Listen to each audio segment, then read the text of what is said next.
more analysis on this. Our foreign editor, Philip Turl, is with me in the studio. And Philip, it's clear Palestinians find this provocative, as do Arab countries. I mean, condemnations have been pouring in. But also from the US Embassy in Jerusalem, it says today it's clear about the need to preserve the status quo in Jerusalem at the holy sites. And it says actions that prevent that are unacceptable. Just unpack that for us. Why is the US issuing a statement like this? What are the concerns about a trip like this? I think nobody wants more problems between Israel and the Palestinians. This is one of the key flashpoints in the Middle East.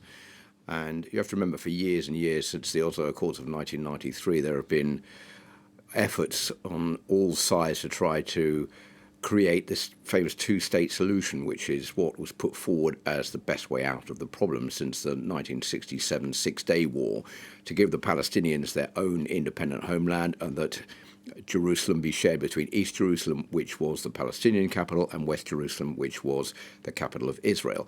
That has never worked, and it all came to a gigantic stop with the assassination of Yitzhak Rabin in 1995, and since then we've had two intifadas with the Palestinians, and this kind of action that we've seen today is pure provocation. This is nothing more than Itamar Ben-Gvir pushing his own agenda, which is basically to take complete control of the West Bank and of Jerusalem, and to allow Jews to pray at what the Israelis call Temple Mount, where there in olden times were two temples that were used to pray in.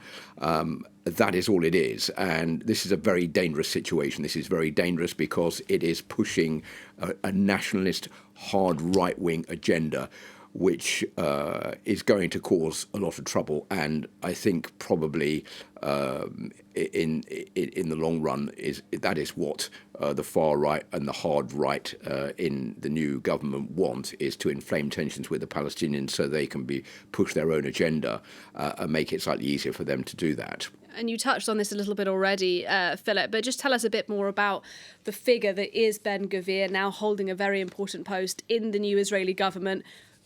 First of all, who is he? But also, what's he actually trying to achieve by undertaking a visit like this that you describe as being very provocative? Well, if you listen to what Iris Makler was just saying, this is his own agenda. He's gone there. Remember, he's only been in the office, in the job, since the end of December. So, I mean, this is almost a pure provocation right at the start of his job. Just to give you an illustration of what kind of person he is, when Yitzhak Rabin, who signed the Oslo Accords on the lawn of the White House with President Clinton and the Palestinian leader Yasser Arafat back in 1993, he was assassinated in 1995. Just weeks before that assassination took place, Itamar Ben-Gvir went as far as the car that Yitzhak Rabin was travelling in. He ripped off the badge at the front and then went on television saying, "We've got the badge, now we're going to get the man." And just a few weeks later, Yitzhak Rabin was assassinated. He's on a pure, hard, right-wing, nationalist,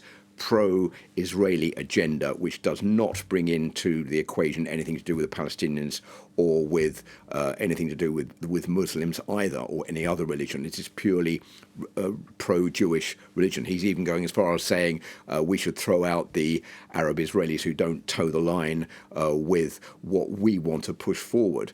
I think that is really the bottom line here. He's also been associated with hate speech. He's also been associated with being affiliated to terrorist organizations, the Kahan organization as well in Israel, which has been listed as a terrorist group by the United States no longer, but is still under supervision by them. So somebody who, as we've been hearing on some of the reports today, has been described as the pyromaniac who is now in charge of the most inflammatory dossier in Israel. Philip Turl, thanks very much indeed. And just